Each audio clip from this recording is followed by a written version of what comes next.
Wahabi. Oh, Ustaz nggak boleh ngejek. Saya tidak ngejek. Jadi kalau saya misalnya dibilang, hei Abdul Somad Syafi'i, saya nggak marah karena saya ikut Imam Syafi'i. Maka jangan marah kalau bilang, hei Wahabi. Tidak boleh marah karena Wahabi itu bukan hinaan. Syekh Abdul Aziz bin Baz sendiri yang bilang bahwa Wahabi artinya pengikut Muhammad bin Abdul Wahab.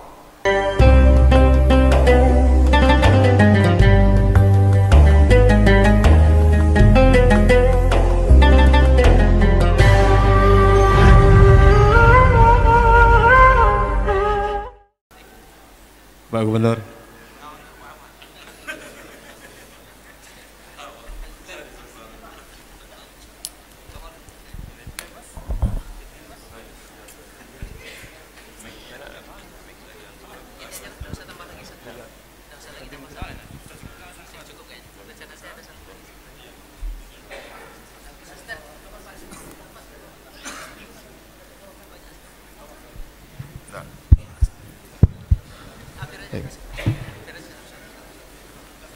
Assalamualaikum warahmatullahi wabarakatuh. Bismillahirrahmanirrahim. Alhamdulillahirabbil alamin. Allahumma salli wa sallim ala sayyidina Muhammadin. Alhamdulillah, bersyukur pada Allah Subhanahu wa taala di malam yang penuh barakah ini kita bisa bersilaturahim, berkumpul di Masjid Raya An-Nur Provinsi Riau. Semoga semua kita tetap istiqamah iman, Islam dan istiqamah sampai akhir hayat sehingga semuanya husnul khatimah. Amin ya rabbal alamin. Salawat berangkai salam kepada Rasulullah sallallahu alaihi wasallam. Semoga kita semua di akhirat patut untuk bermajlis bersama Nabi Muhammad sallallahu alaihi wasallam. Amin ya rabbal alamin.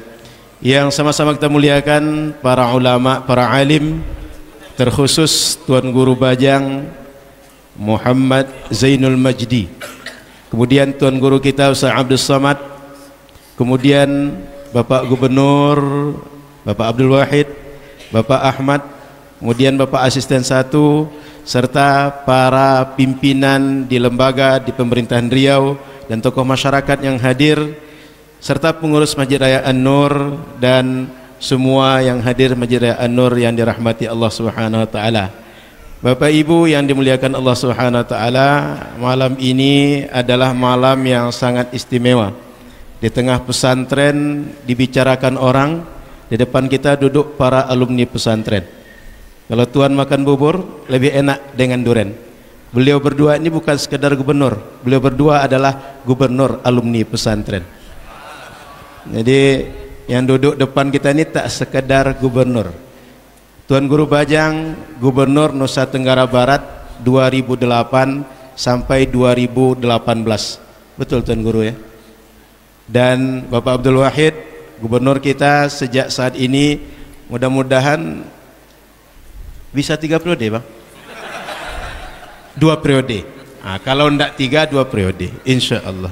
Mudah-mudahan semuanya diberikan taufik oleh Allah Subhanahu wa taala untuk menguatkan agama, menguatkan Melayu, menguatkan adat, yang menguatkan kita semua hidup diberkahi oleh Allah Subhanahu wa taala.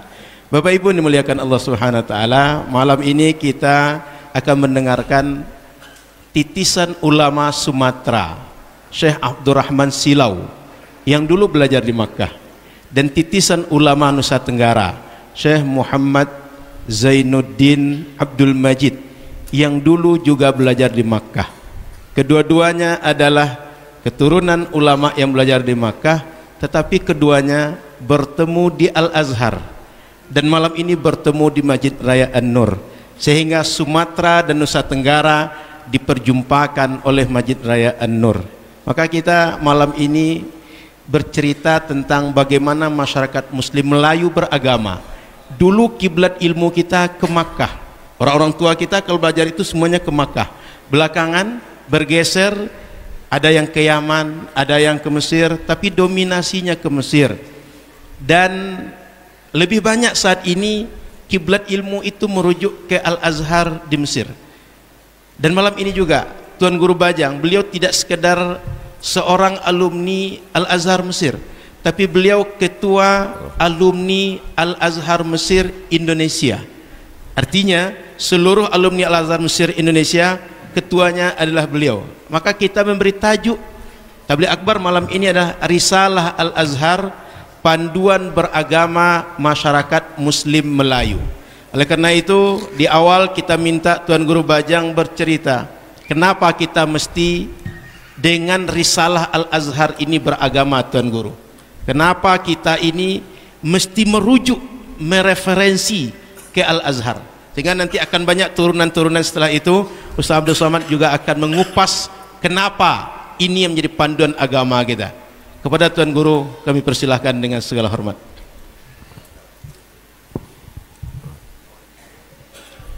Bismillahirrahmanirrahim. Bismillah wa bihamdih. Assalamualaikum warahmatullahi taala wabarakatuh.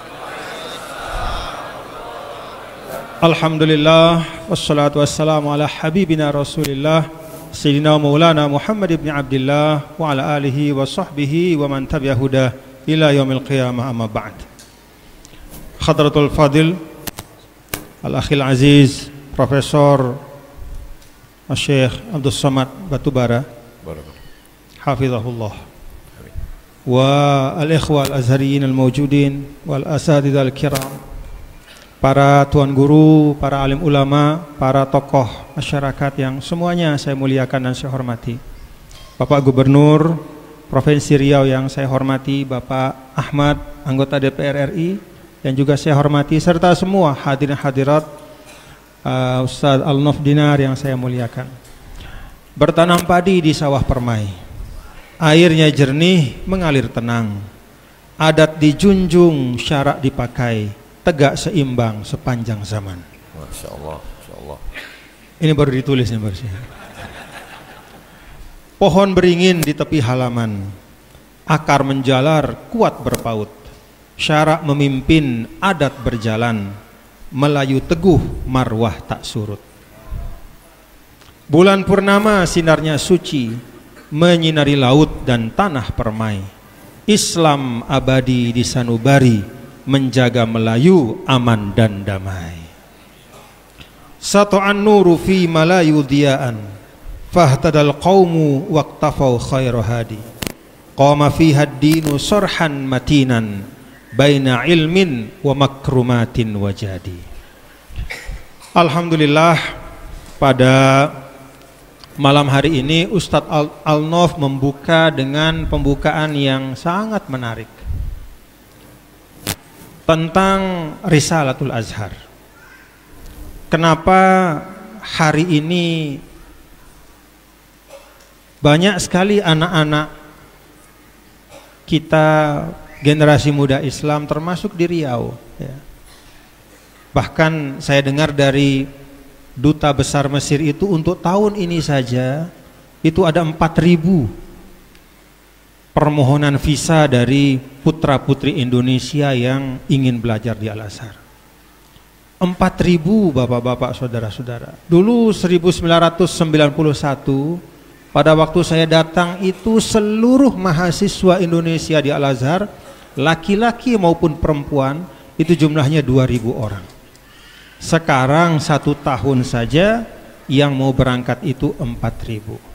Itu pun sudah ditahan-tahan. Kalau diikutkan kemauan dan harapan dari yang mau berangkat, itu mungkin sekitar 9 sampai 10.000. Jadi memang banyak, luar biasa. Saya tidak tahu 1900 sabah tis'in kam ada tulab 2474. 2400-an. Jadi antara tahun saya 91 ke tahun beliau 97 ya, itu peningkatannya sedikit dari 2000 ke 2400. Tapi semakin belakang, Masya Allah, peningkatannya itu bisa 1 tahun itu bertambah 1000 sampai 2000 orang. Kenapa? Menurut saya adalah salah satu sebabnya karena memang Al-Azhar itu punya risalah yang jelas. Dan risalah itu dijaga betul. Ya, ratusan tahun mau dunia terbolak-balik tetap saja manhajul wasatiyah, tetap saja manhaju ahli sunnati wal jamaah, tetap saja madhabul asy'ariyati wal maturidiyah, tetap saja tasawufil Ghazali wal Junaid. Kokoh. Dan memang benar kata ungkapan al-istiqamatu khairun min alfi karamah. Istiqamatun wahidatun khairun min alfi karamah. Jadi konsistensi itu dihargai oleh sejarah. Konsistensi keistiqomahan itu dihargakan oleh perjalanan dunia. Jadi pada saat terjadi gonjang-ganjing, tarik-menarik, macam-macam terjadi pemahaman-pemahaman. Akhir-akhir ini semakin banyak pemahaman yang ada di tengah umat. Dan banyak diantaranya mengajarkan tentang hal-hal yang tidak sesuai dengan tuntunan Islam. Di tengah-tengah perubahan itu semua, Al-Azharus Syarif tetap pada manhajnya. Kenapa tetap pada manhaj itu? Ya karena itulah memang yang merupakan manhaj yang muttasil. Ya. Kalau kata Fadilatul Imamil Akbar, itulah manhajus sawadil a'zam minal muslimin wa min ulama'il ummah. Jadi di dalam kitab beliau Al-Qaulut Thayyib, Fadilatul Imam Grand Syekh Al-Azhar menyampaikan, kita berpegang pada ini karena memang inilah manhajus sawadil a'zam minal muslimin wa ulama'il ummah. Jadi mayoritas dari umat Islam di dunia beratus-ratus tahun ya, itu memegang manhaj ahlus sunnah wal jamaah. Maka berlakulah ucapan dari Sidina Abdullah bin Mas'ud, ma ra'ahul muslimuna hasanan fahuwa indallahi hasan. Apa yang diijma'kan, apa yang dipandang oleh keseluruhan umat atau mayoritas umat sebagai pandangan yang benar, dibawa oleh para ulama dari masa ke masa, fahuwa indallahi hasan. Maka itu insya Allah juga merupakan sesuatu yang baik di mata Allah. Jadi itu alurnya ya, bapak-bapak dan ibu hadirin hadirat sekalian. Lalu kalau kita lihat dari sisi ajaran ahlus sunnah wal jamaah ya. Ahlus sunnah wal jamaah itu kelompok yang paling besar adalah al-Asy'ariyah.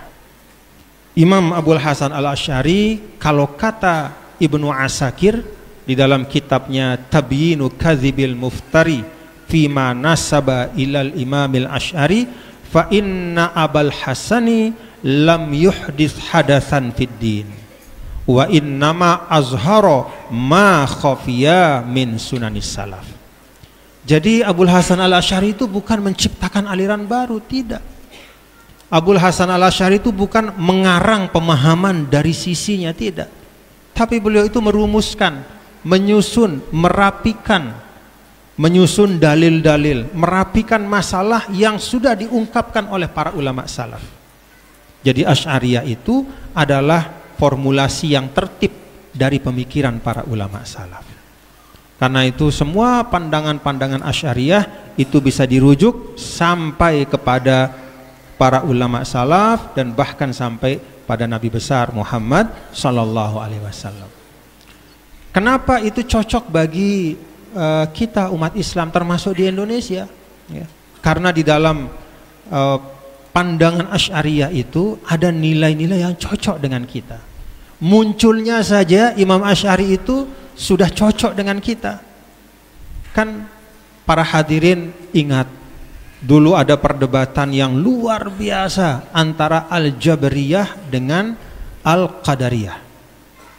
Al-Jabariyah mengatakan manusia itu seperti satu helai daun yang ditiup oleh kehendak Allah kemana saja, dia tidak punya kekuatan apapun. Dia betul-betul dalam posisi pasrah, tidak bisa apa-apa. Sebaliknya Qadariyah atau Mu'tazilah mengatakan manusia itu hur, bebas, karena Allah tidak ikut campur lagi. Begitu sudah diciptakan dunia ini, diciptakan sunnatullah ditaruh di dunia, maka Tuhan tinggal menonton kita.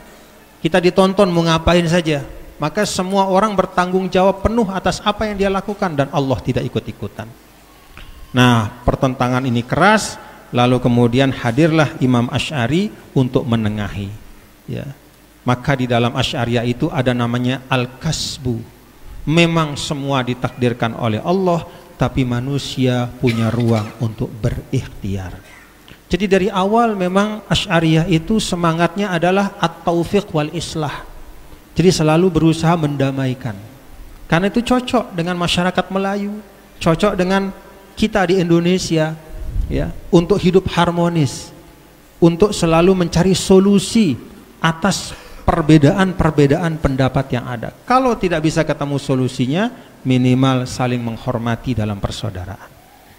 Jadi itu gambaran awal dan sederhana mengapa kemudian mazhab Asy'ariyah itu kokoh kuat di tengah-tengah umat, mengapa Al-Azhar Asy-Syarif juga menjadikan Ahlus Sunnah wal Jamaah atau mazhab Al-Asy'ariyah itu sebagai panutan dan pegangan, karena itulah memang yang muttasil sampai kepada salaf. Imam Asy'ari bukan pencipta mazhab, tetapi beliau adalah muqarrir wa muharrir.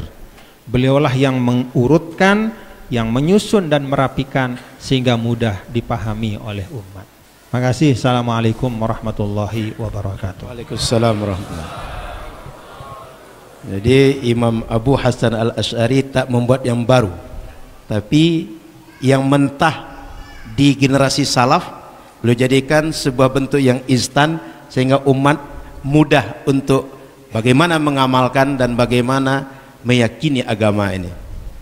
Tuan Guru Ustaz Abdul Somad, Ustaz, hari ini orang mulai banyak tak kenal Ustaz, ya. Apa itu Asy'ari, apa itu Ahlus Sunnah, kira-kira Ustaz, bagaimana cara kita menjaga dan menjelaskan kepada umat sehingga Ahlus Sunnah ini dan Risalah Al-Azhar ini seperti yang jelaskan Tuan Guru merupakan perpanjangan akidah Rasul dan sahabat generasi salaf.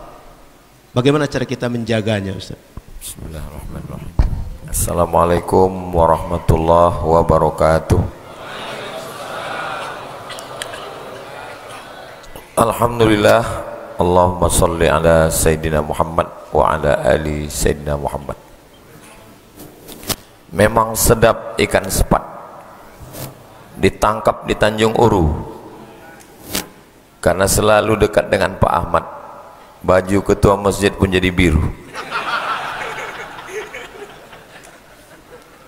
Orang Cina membawa nyonya, nyonya membeli buah metoa. Kalau boleh kita bertanya, kenapa TGB ini tak tua-tua? Memang sedap sayur jamur dimakan di hari Jumat. Kalau duduk kita dengan dua gubernur, kita pun rasa camat. Itu sekedar menjawab pantun beliau yang tiga tadi. Jadi ketika Syekh Ali Jum'ah ditanya, Manil Azhari, siapa itu orang alumni Al-Azhar? Jawabannya, Asy'ariyu Amaturidiyul Aqidah. Akidahnya Asy'ari atau Maturidi. India, Pakistan, Bangladesh, Turki itu Maturidi. Tapi Maroko, Tunisia, Aljazair, Mesir, Yaman, Indonesia, Malaysia, Brunei Darussalam, Patani, Thailand, Moro, itu kita akidahnya Asy'ari. Dalam bidang akidah Asy'ari. Dalam bidang fikih, at-tamadhhub bi ahadil mazahibil arba'ah, bermazhab dengan salah satu mazhab. Apakah mazhab Imam Hanafi atau Imam Maliki atau Imam Syafi'i atau Imam Hambali. Turki, India, Pakistan mayoritasnya Hanafi. Maroko, Tunisia, Aljazair, Mauritania itu Maliki. Irak itu Hambali. Sebagian Hijaz Hambali. Najd Hambali. Sedangkan Yaman, sebagian Mesir, Asia Tenggara itu Syafi'i. Dalam bidang akidah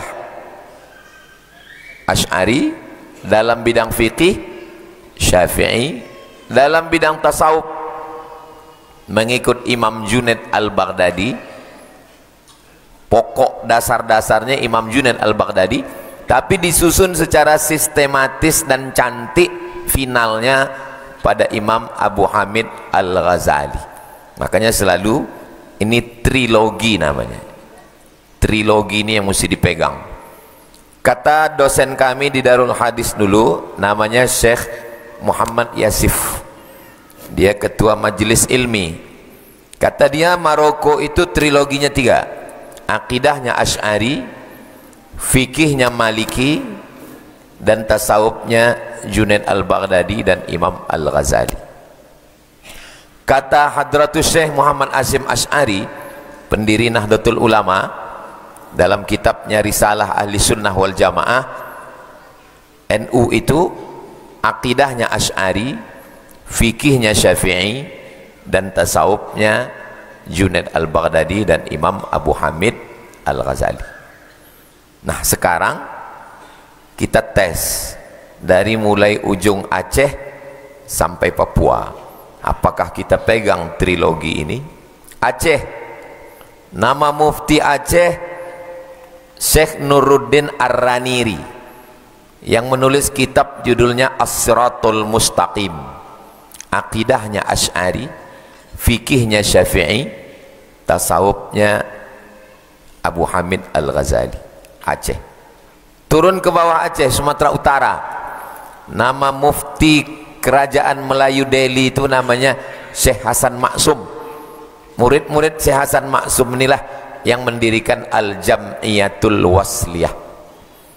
Al-Wasliyah itu akidahnya Syafi'i, akidahnya Asy'ari, fikihnya Syafi'i, tasawufnya Imam Abu Hamid Al-Ghazali.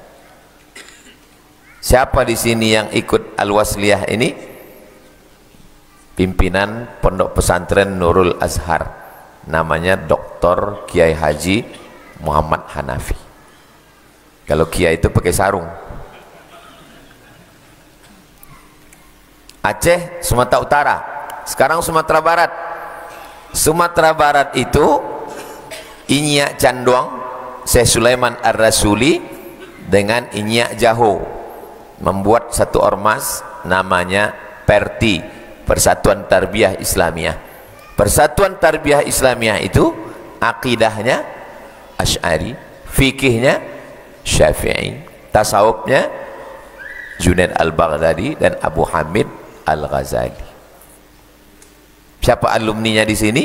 Namanya Bapak Abdul Wahid dari Candung. Lalu kemudian Riau. Riau ini tak ada ormas, tapi di Riau ini besar tarekat Naqsyabandiyah.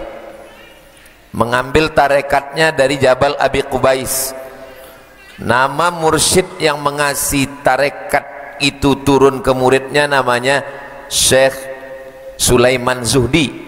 Syekh Sulaiman Zuhdi ini punya murid namanya Syekh Ibrahim Al-Khalidi An-Naqsyabandi. Si Ibrahim ini punya anak perempuan namanya Hajjah Siti Fatimah. Hajjah Siti Fatimah ini punya anak laki-laki namanya Dr. Ahmad MSI. Akidahnya Asy'ari, fikihnya Syafi'i, tasawufnya Imam Abi Hamid Al-Ghazali. Aceh, Sumatera Utara, Sumatera Barat, Riau. Bagaimana dengan Palembang? Palembang itu ulama besarnya yang menulis kitab Sayrus Salikin, namanya Syekh Abdus Somad Al-Falembani. Syekh Abdus Somad Al-Falembani itu satu angkatan dengan Mufti Banjar, namanya Syekh Muhammad Arsyad Al-Banjari. Mereka sama-sama pulang dari Makkah, naik kapal laut. Syekh Muhammad Arsyad Al-Banjari ikut turun di Palembang, lalu dia naik kapal lagi dan dia melanjutkan ke Kalimantan. Syekh Muhammad Arsad Al-Banjari dengan Syekh Abdul Somad Al-Falembani sama-sama murid dari Syekh Muhammad Abdul Karim Samman, pendiri tarekat Sammaniyah di Madinah. Akidahnya Asy'ari, fikihnya Syafi'i, tasawufnya Abu Hamid Al-Ghazali. Sulawesi, ulama besar Sulawesi itu namanya Syekh, siapa namanya? Syekh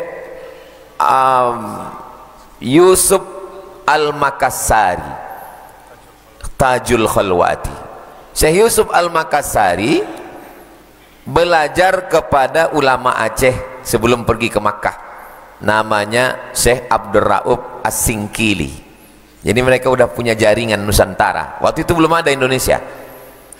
Maka Syekh Yusuf Al-Makassari itu akidahnya Asy'ari, fikihnya Syafi'i, dan tasawufnya Junaid Al-Baghdadi dan Abu Hamid Al-Ghazali. Sumatera sudah, Kalimantan sudah, Sulawesi sudah, Jawa sudah, sekarang Papua. Saya sampai ke Papua. Papua Barat ini banyak rajanya. Tempat kita satu raja, dia sampai raja 4.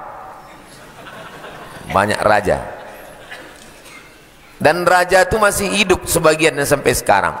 Saya dibawa ke rumah salah satu raja itu, namanya Raja Patipi.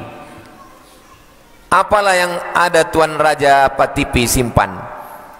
Dibawanya lah dari kamarnya, ada bebungkus kain, dibukanya, sampulnya kulit rusa, isinya kulit kayu. Setelah dibuka, saya tengok isinya adalah sholawat nariyah. Yang membawa Islam ke Raja Ampat, ke Kaimana, ke kampungnya Ustadz Fadlan Garamatan, itu adalah ke Fak-Fak. Jangan sebut ke orang barat Fak-Fak. Itu adalah orang yang mengamalkan sholawat nariyah. Sholawat nariyah ini datangnya dari mana? Dari Maroko. Disebut juga dengan sholawat taziyah, karena Imam At-Tazi. Apa akidahnya? Akidahnya Asy'ari, fikihnya Syafi'i, dan tasawufnya Sunni Abu Hamid Al-Ghazali. Jadi dari mulai Aceh sampai ke Papua seragam. Akidahnya Asy'ari, fikihnya Syafi'i, tasawufnya Al-Ghazali. Inilah yang mau kita rawat, kita jaga. Itulah kenapa orang Indonesia dia belajarnya ke Al-Azhar. Kenapa? Karena antara Nusantara dengan Al-Azhar connect, dia nyambung. Kita kalau tak nyambung nih susah. Jangankan mau nyambung masalah agama. Besok saya mau ke Malaysia nih, sampai nanti di Sabah. Besok saya dari Kuala Lumpur ke Sabah, udah susah mau mencolokkan, mau charger. Kenapa? Karena di tempat kita coloknya 2, di Kuala Lumpur 3. Hah? Saya mau mengatakan, kenapa kita nih koneknya ke Al-Azhar?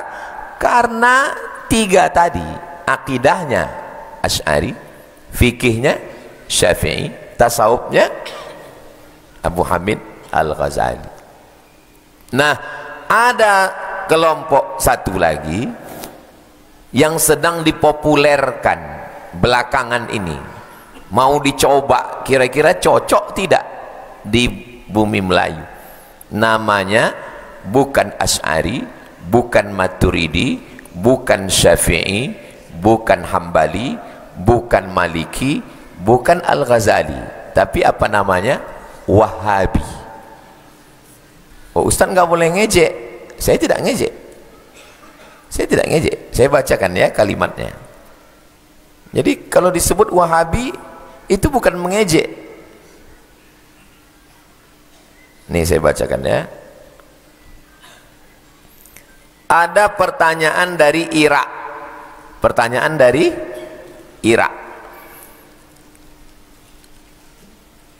Apa itu Wahabi? Pertanyaan dari Irak. Dijawab oleh Syekh Abdul Aziz bin Baz. Ini jawaban dia. Saya bacakan ya. Al-Wahabiyatu, Wahabi adalah atba'us Syekh Muhammad bin Abdul Wahhab. Jadi kalau saya misalnya dibilang, "Hei Abdul Somad Syafi'i," saya nggak marah karena saya ikut Imam Syafi'i. Maka jangan marah kalau bilang, "Hei Wahabi." Tidak boleh marah karena Wahabi itu bukan hinaan.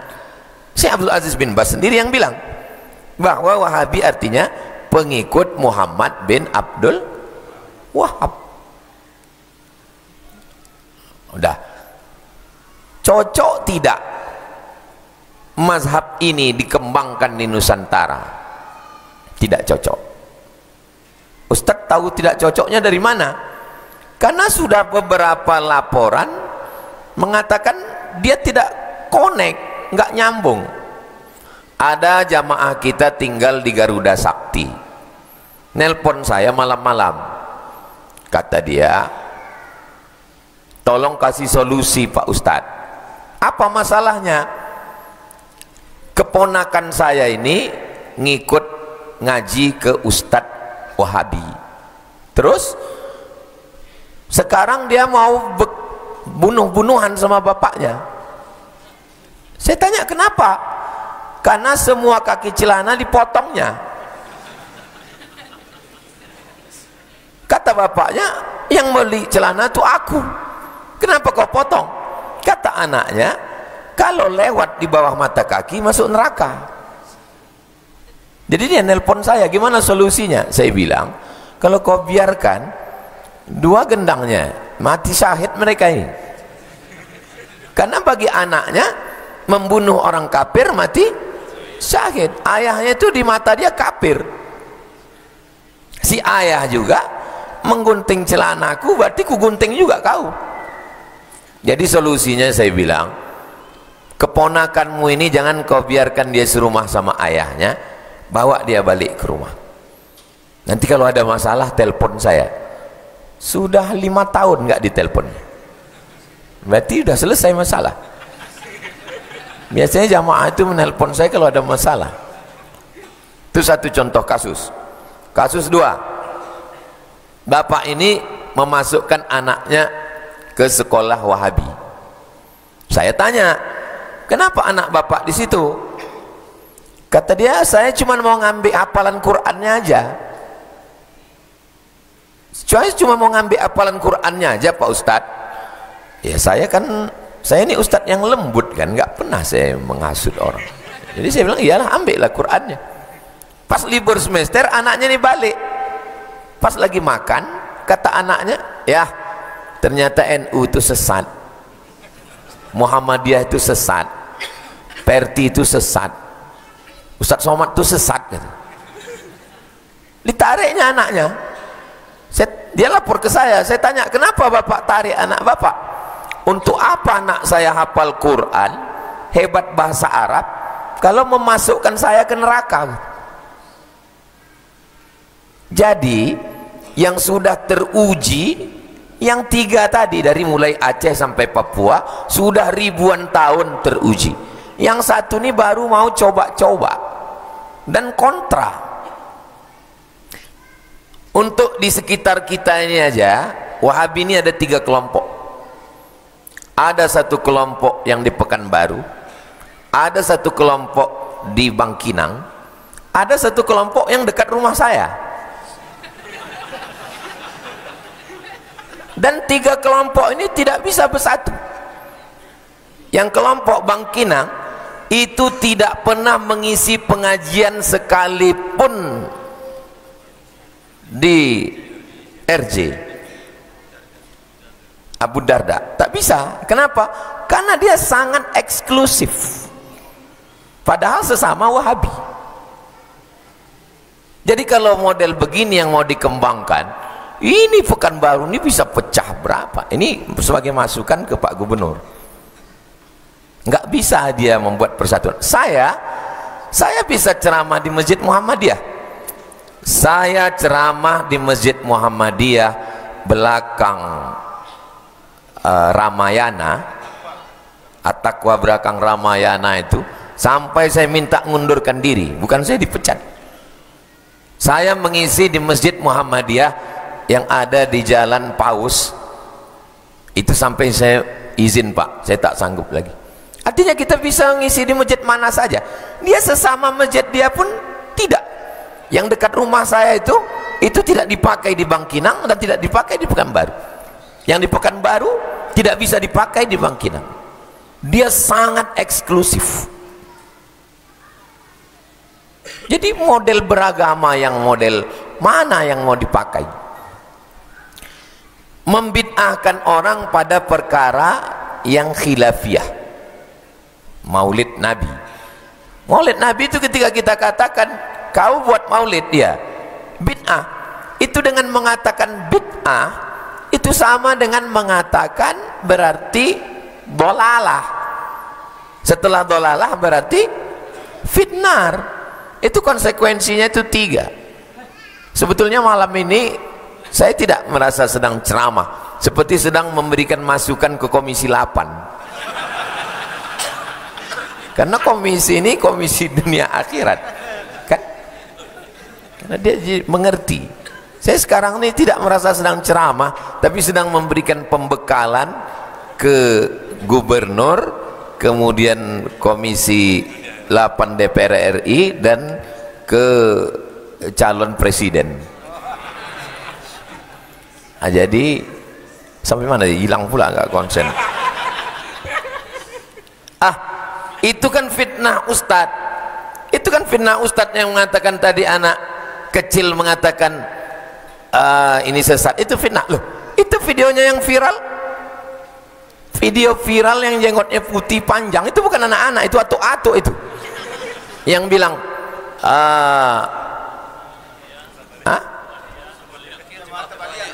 Muhammadiyah firqah dhallah, NU firqah dhallah, Perti firqah dhallah, Jamaah Tabligh, Jamaah Tabaliyah, Somad bodoh gitu. Tonton, ada videonya. Itu bukan anak-anak, itu atuk-atuk. Atuk-atuk yang habis energi otaknya lari ke janggut karena terlalu panjang segini janggut. Yang sunnah itu adalah i'fa'ul liha, uqsus syarib wa'ful liha. Yang sunnah itu adalah memelihara jenggot. Memelihara jenggot itu dipelihara qabdah, kemudian dipotong. Abdullah bin Umar. Kalau sampai sepanjang itu bukan memelihara, itu mampadiakan janggut.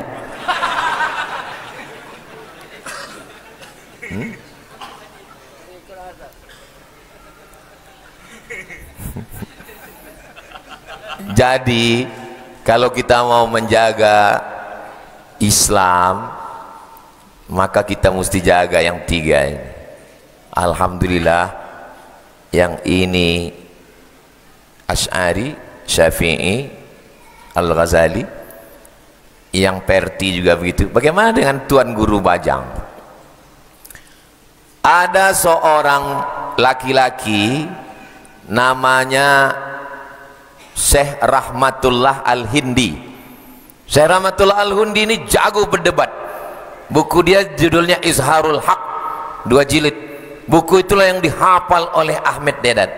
Akhirnya Ahmad Dedat menjadi pendebat luar biasa. Syekh Rahmatullah Al-Hindi diusir dari India karena dia mengalahkan pendebat yang dari Inggris itu. Akhirnya dia lari ke Jeddah, lari ke Najd, Riyadh. Dari Riyadh dia ke Jeddah, dari Jeddah dia ke Makkah. Sampai di Makkah ada seorang janda kaya punya tanah, nama perempuan itu Saula. Diwakafkannya lah tanahnya, berdirilah sekolah namanya Madrasah Saulatiyah.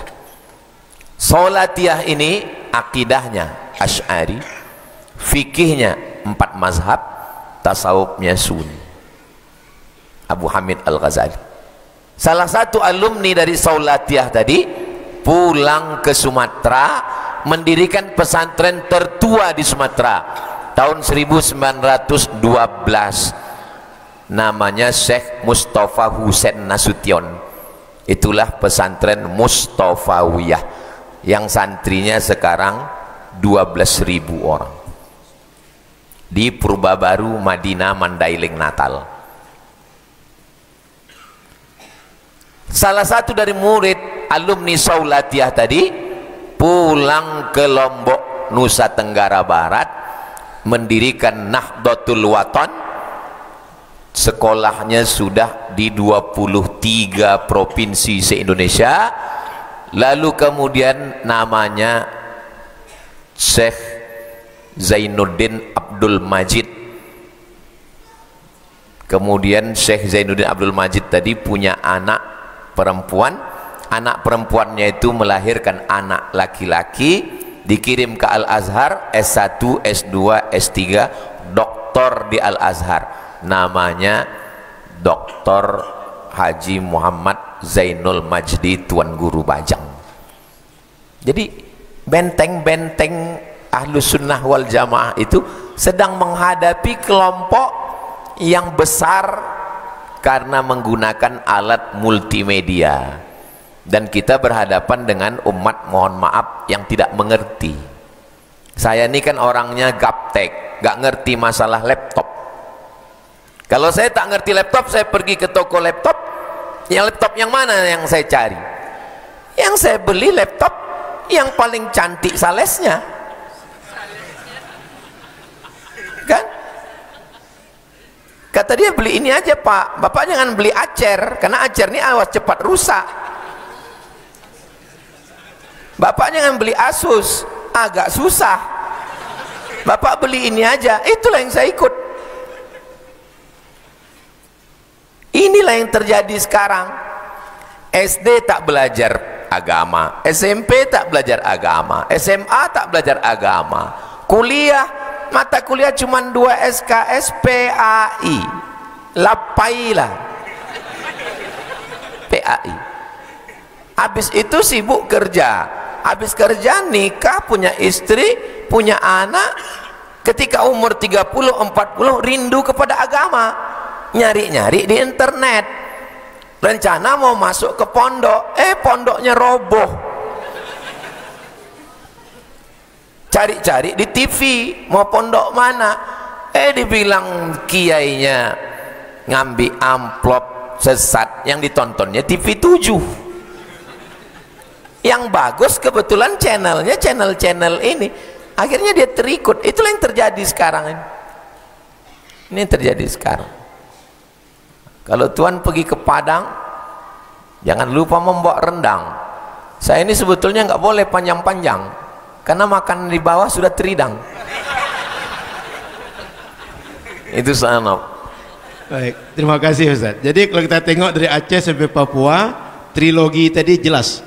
Ahlus Sunnahnya akidah Asy'ari, fikih mazhab Syafi'i, kemudian tasawuf Junaid Al-Baghdadi dan Imam Al-Ghazali. Kemudian datang model baru yang disebut Wahabi. Wahabi itu tak ngejek, karena memang pengikut Muhammad bin Abdul Wahab. Dari mana kita menyebut mereka pengikut Muhammad bin Abdul Wahab? Tengok buku primer kajian mereka, Kitabut Tauhid karangan Muhammad bin Abdul Wahab. Jadi kajian mereka dengan referensi Muhammad bin Abdul Wahab, pemikiran Muhammad bin Abdul Wahab, dan isi kitab tauhidnya itu banyak yang dhaif, banyak yang maudhu, banyak cerita-cerita palsu di situ. Kajian akidah. Sementara dalam amal tak boleh hadis dhaif. Dalam akidah isinya hadis dhaif, dhaif jiddan dan maudhu. Itu masalah serius sebenarnya. Saya kira TGB bagus juga bahas nanti Ustaz. Maka Tuan Guru, tadi ada sedikit tentang kitabut tauhid yang isinya dhaif, dhaif jiddan dan maudhu Tuan Guru. Sekaligus Tuan Guru, belum kita singgung tentang bermazhab Tuan Guru. Boleh juga nanti dihubungkan Tuan Guru, masalah Palestina yang barusan sedang diperbincangkan. Sudah mulai ada kesepakatan-kesepakatan bagaimana cara kita menerapkan qawaid ilmu dalam bermazhab, dan masalah Palestina yang belakangan sering kita bicarakan Tuan Guru. Ada orang bilang orang Palestina itu yang solusi terbaik pergi dari Palestina Tuan Guru. Kita memperjuangkan Palestina merdeka. Kata kawan kita, Palestina itu tinggalkan betul, biar diambil oleh orang Zionis. Ini Tuan Guru lah menjelaskan. Bermazhab Tuan Guru, dan nanti praktik kaedahnya di antaranya tentang Palestina, Tuan Guru. Pertanyaannya. Iya, jadi gini. Kalau kita melihat pohon mangga, ya, ada banyak mangga di atas pohon. Kalau orang awam, dia bisa tertipu dengan warna kulit mangga itu. Ya. Dia bisa mengira bahwa yang manis yang ini dia ambil karena melihat kulitnya. Ya. Ternyata isinya kecut.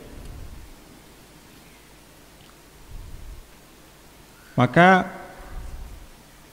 yang paling aman adalah menyerahkan kepada ahlinya, mengambil yang paling manis dari mangga yang ada di pohon itu, lalu menjusnya, memblendernya ya, dengan mesin yang baik, kemudian menghasilkan jus yang fresh yang bisa kita minum tanpa khawatir rasanya tidak enak. Itu mungkin tidak terlalu tepat ya, tapi ada kecocokannya dengan bermazhab. Para imam itu memilihkan kita mengolah, mencari yang terbaik, mengambil yang perlu untuk dijus dan menyisihkan yang tidak perlu, supaya hasilnya jusnya itu enak. Kita tinggal menikmati. Kalau memang kita punya ilmu yang sama dengan yang bisa bikin jus yang bagus, silakan bikin jus. Tapi kalau enggak, ya udah kita nikmati aja hasilnya.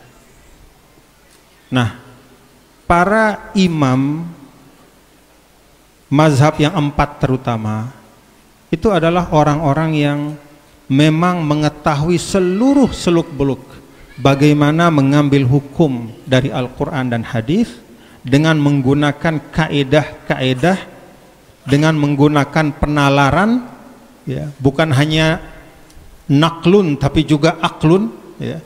Dan ini juga yang membedakan kita Ahlus Sunnah wal Jamaah dengan teman-teman yang disampaikan oleh Ustadz Abdul Somad tadi, ya, yang menyisihkan akal, mengatakan sudah pokoknya yang penting Quran hadis. Padahal kalau memang konsisten hanya Quran hadis saja, pinggirkan akal, itu nanti di satu titik akan mengalami kebuntuan dalam berpikir. Kalau hanya Al-Quran hadis, lalu dia akan bingung nanti. Wallahu ala kulli syai'in qadir. Dan Allah Subhanahu wa ta'ala itu maha berkuasa untuk membuat segala sesuatu. Lalu ada pertanyaan, kalau memang Allah maha kuasa, berarti bisa dong dia menciptakan yang sama dengan zatnya. Bisa dia menciptakan sesuatu yang setara dengan dia. Kan ala kulli, kan selalu begitu. Ketika ada hadis kullu bid'atin dhalalah, maka kullunya itu dimaknakan secara umum, pokoknya semua, tidak peduli dengan penjelasan para ulama bahwa yang dimasukkan dengan kullu bid'atin di situ adalah sayyi'atin. Disitulah perlunya akal, disitulah perlunya penguasaan bahasa. Ya. Nah, imam-imam mazhab termasuk Ahlus Sunnah wal Jamaah, Imam Asy'ari itu merumuskan pemahaman nas dengan berdasarkan bahasa, berdasarkan akal, berdasarkan kaidah-kaidah, sehingga pemahamannya salim. Dan kita tinggal menikmati hasil dari pemahaman yang baik itu. Kalau pemahamannya terpotong-potong seperti yang Syekh Abdul Somad sampaikan tadi, sampai anak sama bapak sama keponakannya, ya, itu mau potong-potong celana, ya. Karena hadis tentang tentang isbal itu kan banyak. Maka dikumpulkanlah oleh para ulama, dijelaskanlah bahwa yang ini maksudnya begini, ini maksudnya begini, yang mutlak ditarik kepada yang muqayyad, sehingga akhirnya pemahamannya adalah pemahaman yang paling inti di situ adalah tarkul khuyala, nggak boleh ada kesombongan. Bahkan sampai ulama mengatakan kalau memendekkan celana itu dengan niat kesombongan, itulah justru yang haram. Jadi intinya itu adalah pada tarkul khuyala. Itu menurut penjelasan sebagian ulama. Nah, karena itu kita ini adalah orang-orang yang awam. Kata Syekh Abdul Somad tadi, banyak di antara kita punya hasrat mendalami Islam, tapi umurnya udah lewat, ilmu dasarnya nggak punya. Bagaimana mungkin kita bisa mengambil langsung dari Al-Quran hadis?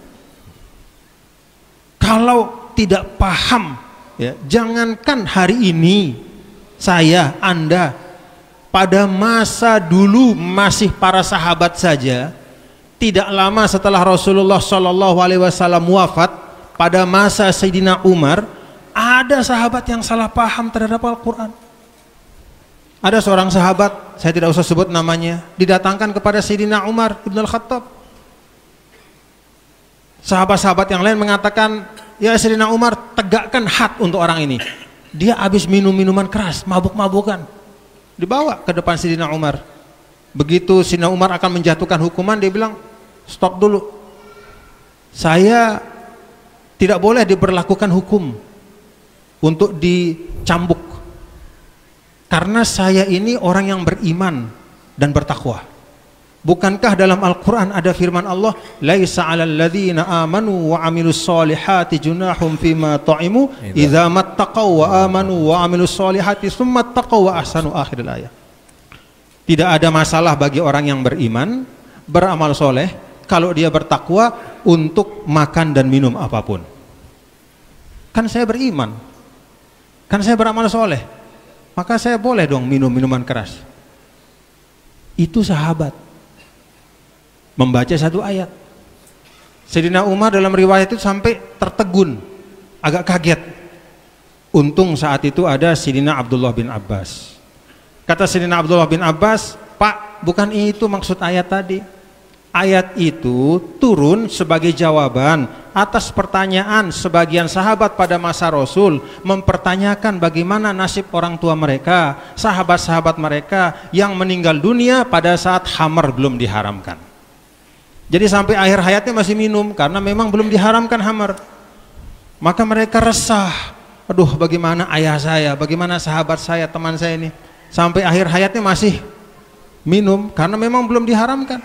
Maka turunlah ayat itu sebagai jawaban bahwa tidak masalah bagi orang yang beriman dan bertakwa pada apa yang mereka makan dan minum selama mereka beriman, bertakwa dan berbuat baik, sebagai jawaban untuk satu kasus yang memang terjadi pada waktu itu. Itu pada masa masih mutawafir as-sahabah, ya, jadi masih penuh banyak sahabat, sudah ada yang salah paham. Jadi antara sahabat pun tidak sama tingkatannya. Tidak semua itu mujtahid, tidak semuanya langsung ngambil dari Al-Quran hadis, enggak. Antara para sahabat saja enggak seperti itu. Maka Nabi mengatakan, kalau mau tanya halal haram, a'lamukum bil halal wal haram Mu'az bin Jabal, dalam sebuah riwayat. Kalau mau tahu hukum halal haram, tanya Mu'az. Maksudnya apa? Ya muftinya itu Mu'az. Maka di dalam keterangan para sahabat, para ulama disampaikan, pada masa Nabi kita, Nabi besar Muhammad sallallahu alaihi wasallam, dari 124.000 sahabat itu ada 4 mufti di Mekah, ada 4 mufti di Madinah. Dalam sebagian riwayat disampaikan. Jadi cuma 4. Yang lainnya nanya kepada itu, yang 4 itu sahabat, bapak-bapak saudara, yang memang saliqatun arabiyah, emang dia dari lahir sudah Arab, sudah pintar bahasa Arab. Itu pun tidak bisa serta-merta langsung mengambil hukum dari Al-Quran dan hadis. Kenapa? Karena pemahaman berbeda-beda. Jadi zaman sahabat saja itu sudah ada muftinya, sudah ada mujtahidnya, ya. Apalagi kalau terpisah dari Rasul, bepergian tempat yang jauh, oleh Nabi diizinkan beberapa sahabat untuk berijtihad, ya. Nah, jadi itu sekedar gambaran bahwa memahami Al-Quran dan hadis itu tidak bisa dari terjemahan Al-Quran, tidak bisa hanya dari terjemahan hadis, tapi ada ilmu alatnya, ada ilmu bahasanya, ya. Kalau hanya dari Al-Quran nanti bingung, begitu membaca wajaa rabbuka wal malaku soffan soffa, dan datanglah Tuhan Allah Tuhanmu dengan para malaikat berbaris-baris pada hari kiamat. Kalau kita hanya baca ini, bisa menjadi musyabbih kita, bisa menjadi mujassim, wah Tuhan itu bisa datang dan pergi ternyata berombongan dengan malaikat. Nah, dalam pemahaman penjelasan para ulama Ahlussunnah wal Jamaah, ay waja'a qada'u rabbika wa amru rabbika. Yang dimaksudkan dengan datang adalah ketetapan Allah. Nanti ada ketetapan Allah di hari kiamat. Nah, karena itu bapak-bapak dan saudara-saudara, bermazhab itu bagi orang awam itu tidak terhindarkan. Siapa orang awam itu? Ya kita semua. Selama belum sampai pada martabat tingkat mujtahid mutlak, maka kita termasuk orang yang perlu untuk bertaklid.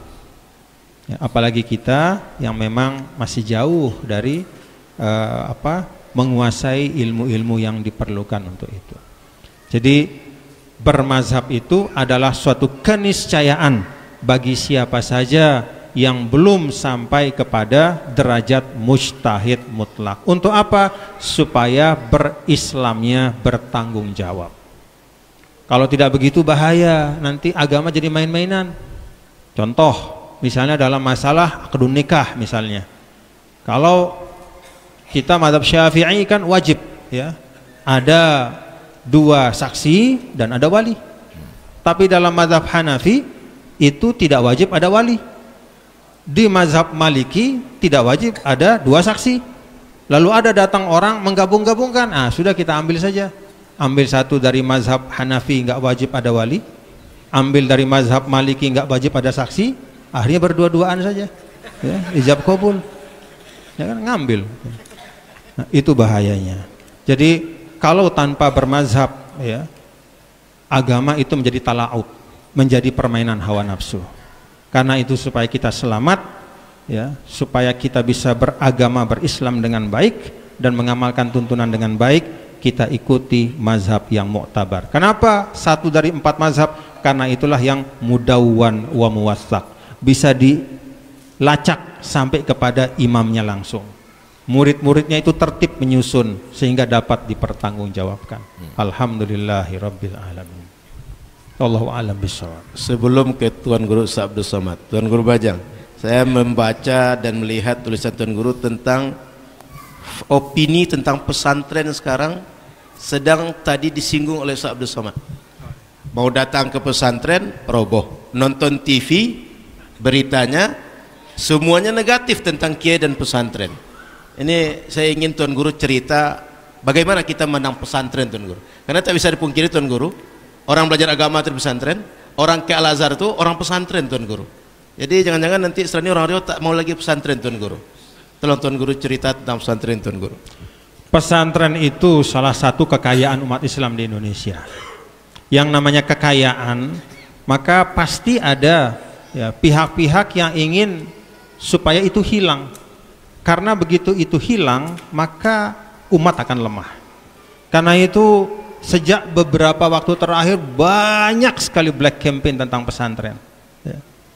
Kita tidak menafikan ada hal-hal terjadi, tetapi secara umum pondok pesantren kita itu adalah tempat pendidikan terbaik untuk anak-anak kita. Ya. Kalau kita menyaksikan tayangan hari ini yang mendiskreditkan pondok pesantren, ya, saya mengajak kita semua ya, untuk mengingat betul ya, jasa pondok pesantren untuk republik ini. Kalau dihitung aset pondok pesantren ya, saya coba cari di internet hitung-hitungan berapa sih aset dari pondok pesantren di Indonesia.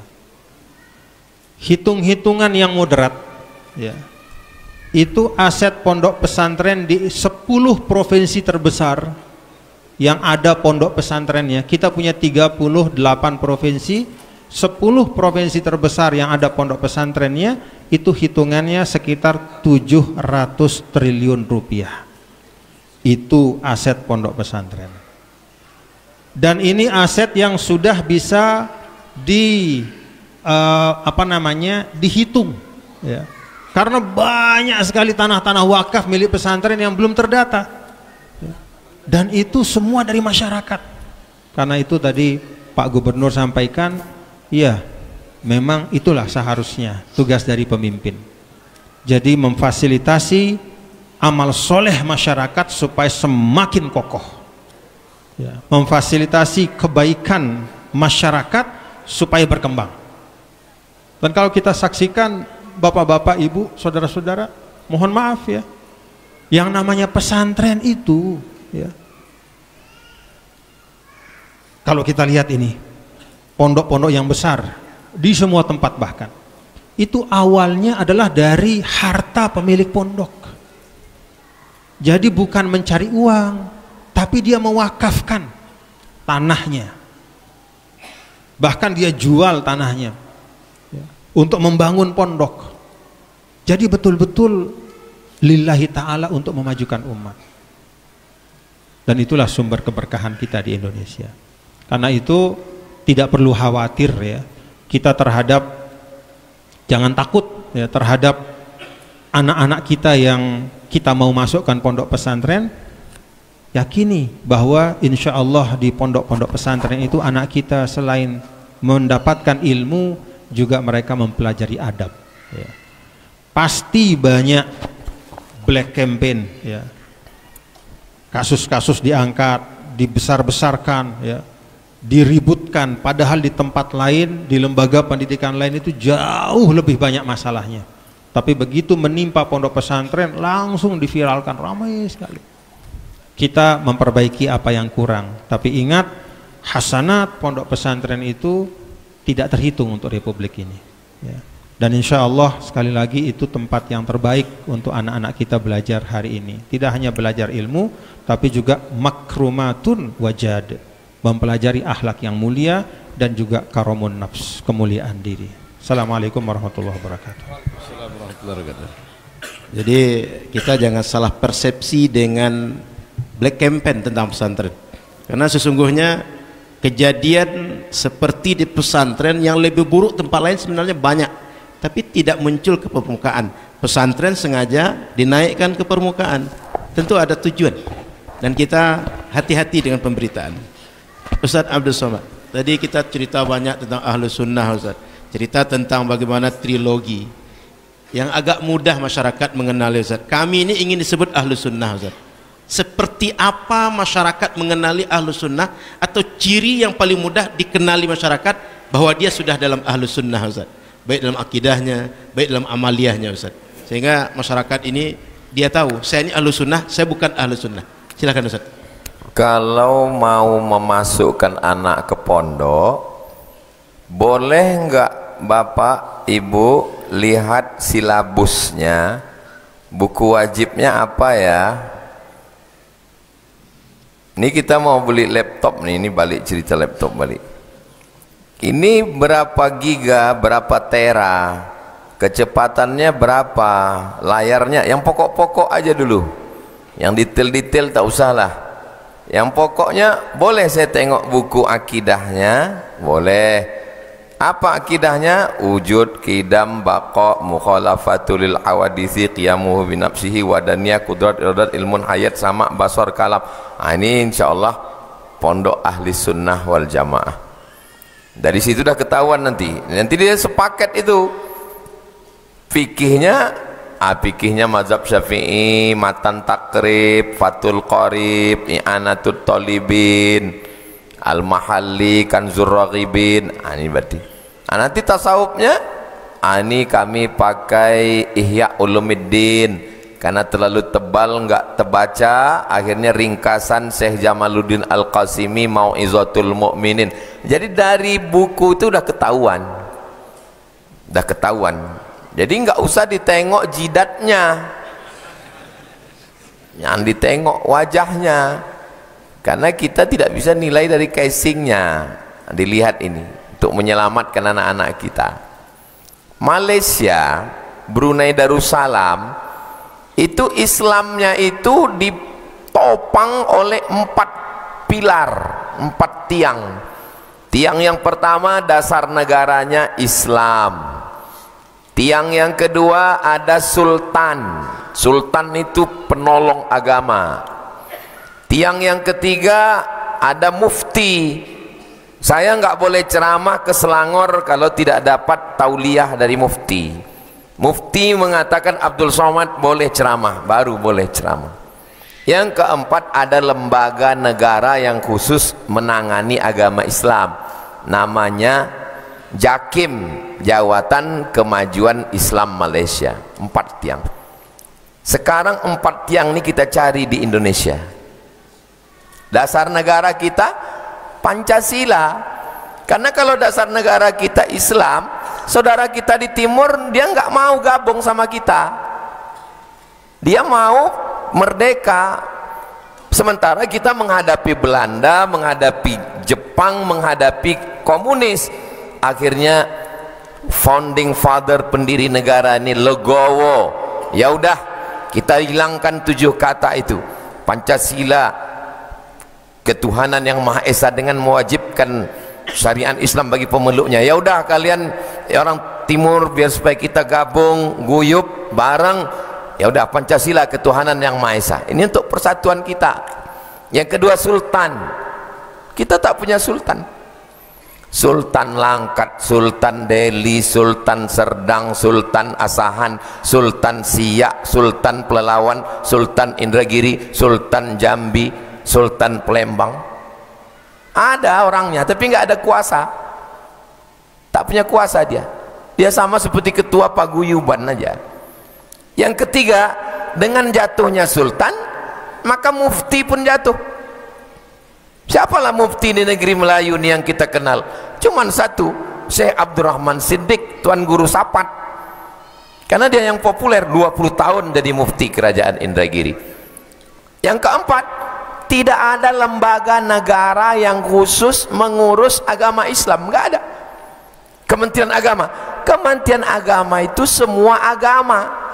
Makanya Kanwil Kemenak Bali agamanya Hindu, Kanwil Kemenak Papua ya kalau tidak Kristen Katolik. Karena Kementerian Agama itu bukan cuman ngurus agama Islam. Jadi kalau tidak ada lagi tiangnya, apa kekuatan umat Islam? Kekuatan umat Islam di Indonesia tinggal satu, pondok pesantren. Pondok pesantren ini isinya apa? Isi pondok pesantren ini kiai sama habib. Habibnya diserang 3 tahun ini, Balawi. Tinggal satu lagi kiai. Sekarang kiainya diserang. Baca postingan saya hari ini di Instagram yang followernya 9 juta itu. Maksudnya yang belum follow. Penikmat kopi, pahit, panas, diseruput, lengkap dengan ekspresi. Itu tidak bisa dirasakan penikmat teh. Orang yang menengok lukisan abstrak tercengang kagum, bagus sekali lukisan ini. Datang kita, gila kali kau, nggak terbaca kita itu. Ini masalah cinta santri kepada kiainya. Ada santri yang ngasih Mercy, ada santri yang ngasih Ferrari. Ya dia cinta, sama macam bapak ke ibu. Semua dia kasih ke ibu. Ada 2 kemungkinan, cinta atau takut. Ini pondok pesantren ini menanamkan cinta, bukan keterpaksaan. Ini 2 ini sedang diserang. 3 tahun ini Habib diserang dan serangan kepada kiai sedang dimulai. Kalau kiainya diserang, Habibnya diserang, bangunannya diserang, sistemnya diserang, isu-isu pemukulan, penampelengan, pemukulan, akhirnya hancur pondok ini dan orang jahil tidak mengerti agama. Benteng kita tinggal pesantren. Dari mana Pak Abdul Wahid datang? Pesantren Candung. Dari mana Tuan Guru Bajang? Pesantren Nahdlatul Watan. Dari mana Pak Ahmad? Pak Ahmad pendidikan formal sampai Pamong, tapi keluarganya keluarga tarikat. Orang tarikat itu orang pesantren. Rumah itu dijadikannya pesantren. Makanya ketika beliau jadi bupati, beliau membangun surau suluk, tempat orang bersuluk. Suluk itu lebih pesantren dari pesantren. Karena kalau suluk itu nasinya pun segini, Tak ada kerja lain kecuali berzikir 10 hari, 40 hari.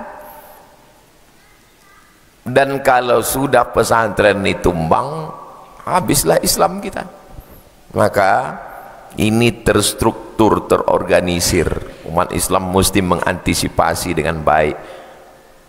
Kalau secara pikiran logika akal, dijajah Belanda, Islam tidak hilang. Dijajah Jepang, Islam tak hilang. PKI berapa kali? PKI Musso 48, tak juga. PKI lagi Gestapo 30 September, tidak juga. Islam ini kalau diserang dari luar, dia makin kuat. Tapi kalau diserang dari dalam, dengan apa menyerang Islam dari dalam? Habibnya serang, kiainya serang, bubar. Tapi ada jaminan Allah, inna nahnu nazzalna dzikra wa inna lahu lahafizun. Kita yakin itu. Maka anak-anak kita masukkan ke pesantren Nurul Azhar sebelum tanggal penutupan berikut ini. Ingat, kuota terbatas. Baik Ustaz, Tuan Guru Bajang, saya tadi dengar bahwa Nurul Waton Diniyah Islamiyah itu punya sekolah 1057 dan Nahdlatul Waton Diniyah Islamiyah besar di Indonesia Tengah. Kami ingin belajar Tuan Guru bagaimana NWDI menjaga Ahlus Sunnah sehingga di Riau kami juga bisa menerapkan itu Tuan Guru. Silakan Tuan Guru. Maulana Syekh itu meninggalkan bukan hanya tulisan karangan buku, tapi justru meninggalkan banyak sekali al-awrad wal ahzab. Jadi banyak meninggalkan warisan berupa zikir, doa, hizib dan wirid. Bahkan ada hizib itu khusus namanya hizib Nahdlatul Wathon. Kenapa bacaan-bacaan ini penting? Ya. Karena memang itulah salah satu metode yang paling kuat di dalam membangun karakter muslim yang hebat. Maka Melayu juga seperti itu. Yang disampaikan oleh Syekh Abdus Somad tadi dalam Sayrus Salikin ila Ibadati Rabbil Alamin, itu kan Syekh Abdus Somad Al-Falembani menyampaikan falyabda bi islahi nafsihi. Jadi memang melatih jiwa, tadi beliau sampaikan ada suluk, itu memang tidak bisa terpisahkan. Karena itu supaya kuat ya, yang disampaikan Ahlus Sunnah wal Jamaah, jangan lupa trilogi yang ketiga tadi itu juga yang menjadi salah satu jangkar di dalam Nahdlatul Wathon Diniyah Islamiyah, yaitu tasawufnya, tazkiyatun nafsnya, zikirnya, wiridnya, tawajuhnya, mujahadahnya. Itu kekuatan. Dan tempat-tempat terpusatnya mujahadah itu ya sekarang sebagaimana disampaikan oleh Syekh Abdus Somad tadi, itu yang jadi sasaran sekarang ya. Nah karena itu saya ingin mari kita hargai ya, dan kita pedomani ya. Jadi berbangga menjadi Islam Melayu tidak hanya taghonni bil amjad, membanggakan generasi yang sudah lewat, tapi bangga menjadi Islam Melayu juga adalah meneladani jalan-jalan mereka. Jalannya Syekh Abdus Somad Al-Falembani dalam Sayrus Salikin, jalannya Syekh Arsyad Al-Banjari dalam Sabilal Muhtadin, jalan dari Syekh Nuruddin Ar-Raniri, jalan dari para masyayikh yang banyak sekali semuanya. Jalan mereka itu islahun nafsi, kemudian mengokohkan adab. Dan adab itu salah satu karakter Islam Melayu yang paling kuat ya. Yang paling kuat. Mohon itu kita jaga bersama-sama. Jadi Ustadz Al-Nof kalau ditanya kenapa bisa tersebar, ya sama seperti para ulama di tanah Melayu juga, memperkokoh tazkiyatun nafs ya, memperkuat tawajuh dan mujahadah kepada Allah ya, dan memulai dengan ketulusan ya, islahun nafsi. Jadi memperbaiki muhasabah merapikan keadaan kita. Kalau yang ada ini sudah bisa kita jaga, maka kita akan mudah mengembangkannya. Tapi kalau yang sudah ada ini kita tinggalkan, maka kita akan sulit mampu bertahan di masa-masa yang akan datang. Wallahu a'lam bishawab.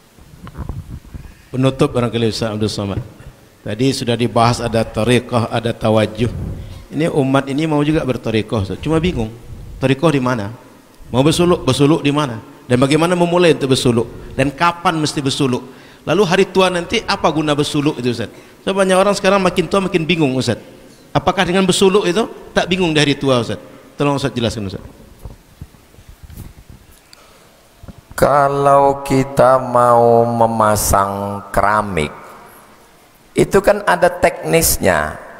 Pasang dulu semennya, ada alat jepitnya di samping, lalu kemudian kan biarkan berapa hari, antara sambungan itu ada lagi apa namanya, napnya, baru kemudian dihaluskan. Cara ini bahasa Arabnya namanya thariqah. Ada caranya. Nah, cara berzikir itu juga ada caranya. Bagaimana cara berzikir itu? Kebetulan yang menyusunnya secara sistematis namanya Imam Abul Hasan Asy-Syadzili. Maka disebut dia dengan thariqah Syadziliyah. Yang menyusunnya Syekh Bahauddin Naqsyabandi. Maka disebut dengan thariqah Naqsyabandiyah.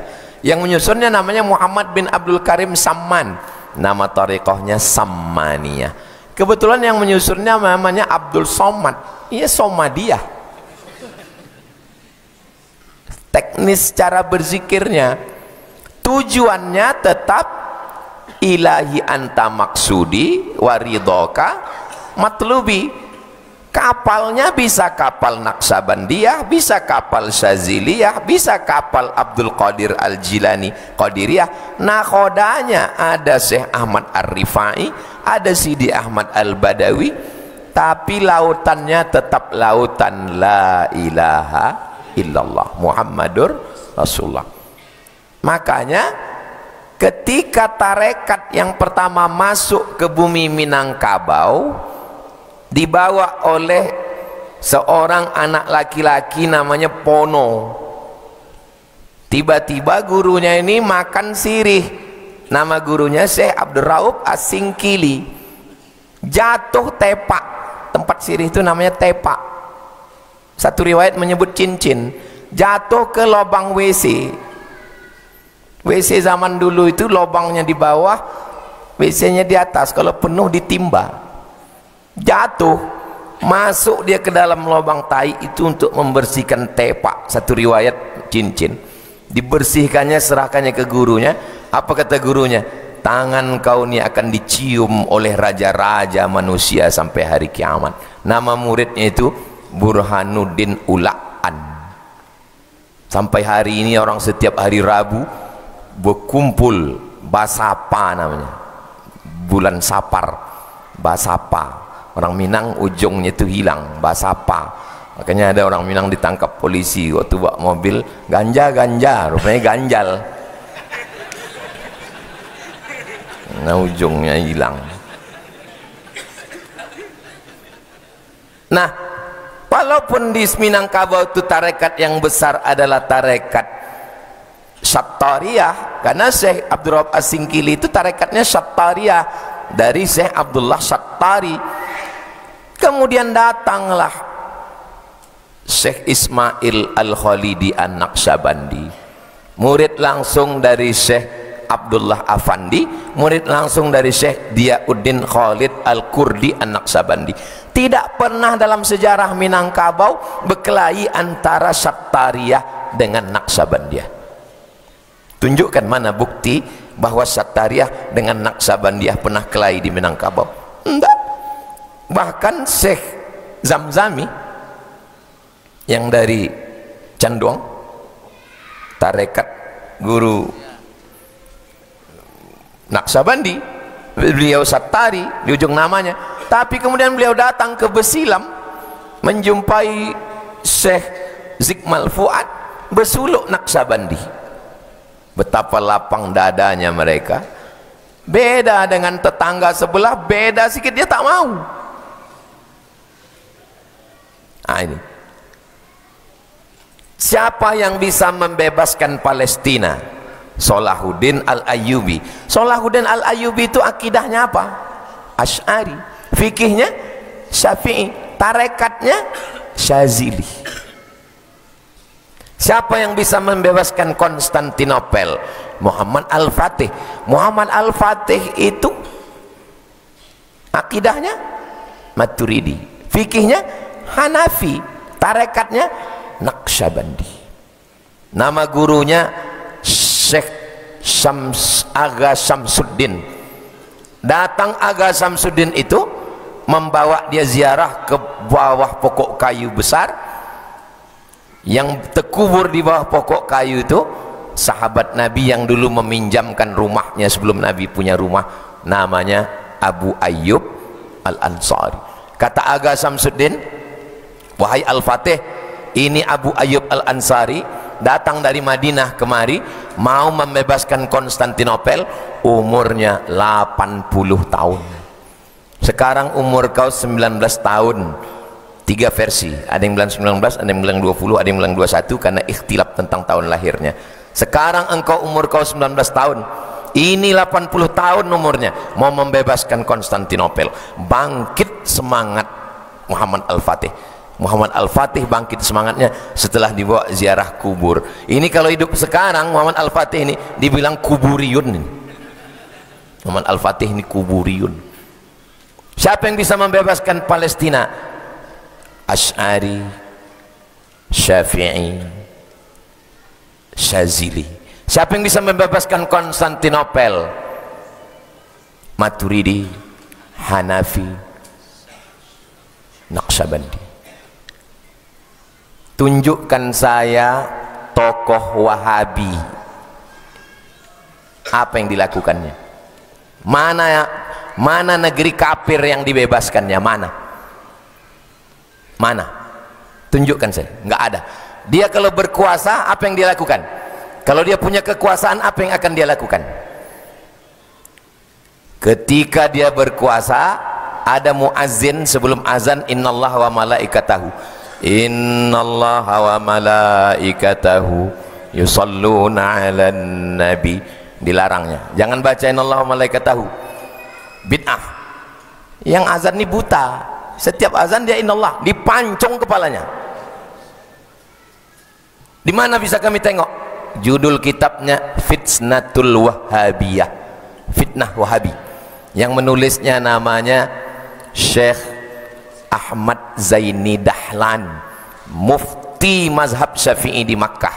Siapa Sayyid Ahmad Zaini Dahlan? Syekh Hasim Asy'ari membacakan Sahih Bukhari dari Syekh Mahfud At-Turmusi. Syekh Mahfud At-Turmusi membacakan Sahih Al-Bukhari kepada Syekh Bakri Shato. Syekh Bakri Shato membacakan Sahih Al-Bukhari kepada Syekh Ahmad Zaini Dahlan. Sanad-sanad kitab itu nanti mengerucutnya kepada Syekh Ahmad Zaini Dahlan. Mustahil dia bohong. Dialah yang menceritakan ketika Wahabi berkuasa, dia bukan membebaskan negeri kafir, memancung kepala umat Islam. Orang pergi ke Talang Mamak, ke Bagan Beniau, pakai duit sendiri, minyak sendiri, mobil sendiri ke pedalaman. Dia dapat duit dari Kuwait, dari Saudi, mengeluarkan orang dalam masjid nih, bid'ah. Tinggal dilakukannya. Dia kalau punya kekuasaan, dia akan pakai itu, akan dipakainya kekuasaan. Dekat dengan direktur rumah sakit,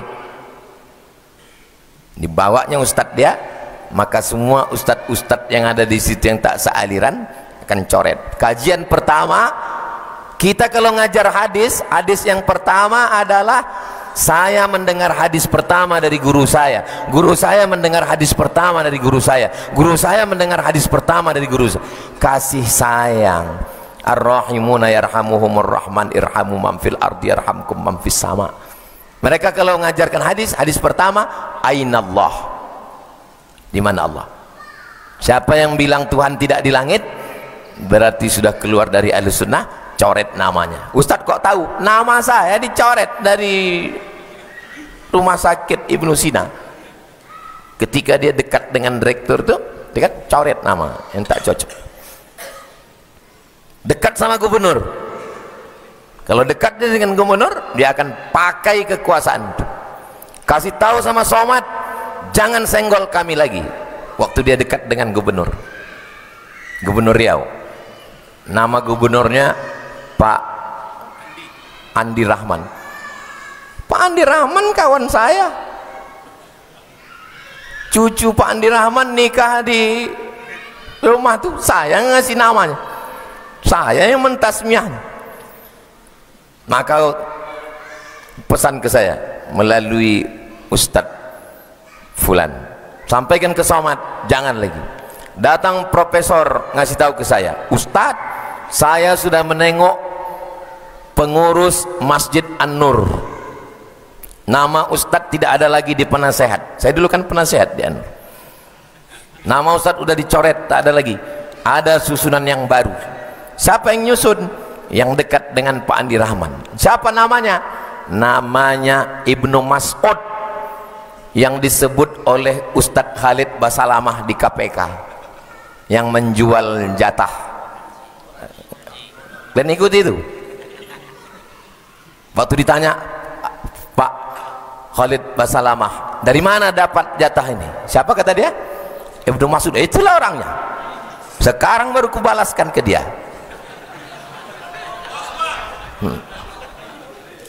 Aku baru balik dari KPK.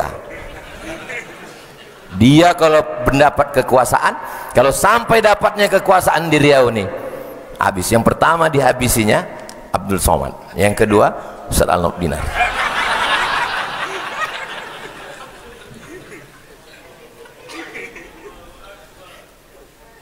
Tah kenapa semangat malam nih? Lain dekat Tuan Guru Bajang. Kalau Tuan mengambil buluh, jangan mengambil yang keras-keras. Ceramah tak boleh lebih 9:30 Ustaz, karena laki-laki itu bisa tidur di teras Ustaz. Jadi Tuan Guru Bajang, sebelum kita tutup dengan doa, kami minta pesan pamungkas Ustaz. Dari semua yang kita bahas tadi, pesan pamungkas Tuan Guru. Setelah itu kita tutup dengan doa Tuan Guru. Silakan Tuan Guru. Man sara 'ala darbi wasola. Kalau kita melewati jalurnya pasti akan sampai.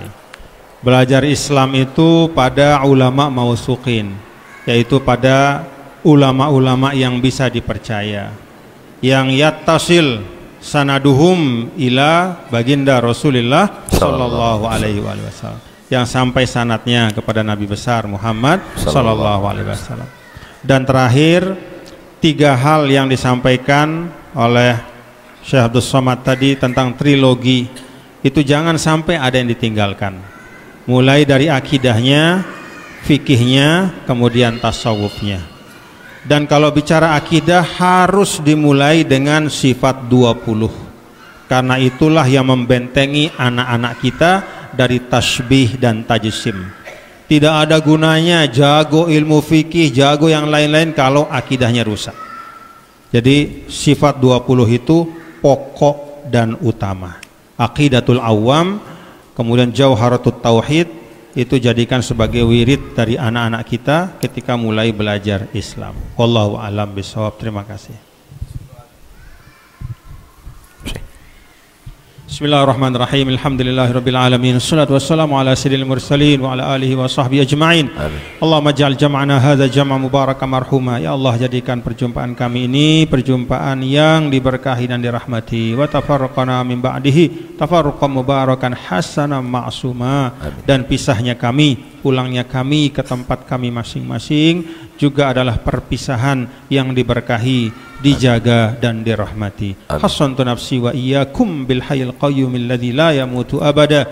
Aku bentengi diriku dan diri kalian Anda semua, sahabat-sahabatku semua yang ada di sini. Hasantu nafsi wa iyyakum bil hayyil qayyum, dengan zat Allah Subhanahu wa taala yang maha kekal, yang maha hidup, yang maha tegak selamanya. Rabbana atina min ladunka rahmah wa hayyi lana min amrina rasyada. Ya Allah, limpahkanlah rahmat kepada kami langsung darimu tanpa perantaraan siapapun. Wahai lana min amrina rasyada, dan berikanlah kami dalam setiap urusan kami kelurusan, keistiqomahan, kelapangan, keikhlasan. Rabbana atina fid dunya hasanah wa fil akhirati hasanah wa qina adzabannar. Wa sallallahu wasallam ala sayyidina maulana Muhammad walhamdulillahi rabbil alamin. Terima kasih Tuan Guru Bajang, terima kasih Tuan Guru Ustaz Abdul Somad, terima kasih Pak Gubernur. Kita doakan Pak Gubernur berikan kekuatan oleh Allah. Ada banyak program dia sampaikan tadi, ada bantuan pesantren, bantuan mahasiswa, kemudian bagaimana suluk dan haul para ulama kita jadikan sebuah tradisi yang hidup di negeri Melayu. Kemudian bagaimana para pegiat agama disupport oleh pemerintah Riau, sehingga yang disampaikan oleh dua tuan guru kita tadi mengakar di tanah Melayu dan kita tidak kehilangan panduan di tanah Melayu. Dari Masjid An-Nur ke Rimau Panjang naik motor, jangan lupa ditukar gigi. Selamat, terima kasih Tuan Guru Bajang, datang lagi di Masjid Raya An-Nur. Terima kasih semua, jazakumullah khair. Mohon maaf salah dan kurang. Sebelum kita tutup acara ini, kami mohon kesediaan Pengurus Masjid Raya An-Nur Provinsi Riau menyerahkan tanda kita pernah berjumpa di Masjid Raya An-Nur. Pertama, plakat diserahkan oleh Ketua Harian Masjid Raya An-Nur Provinsi Riau kepada Tuan Guru Bajang, kepada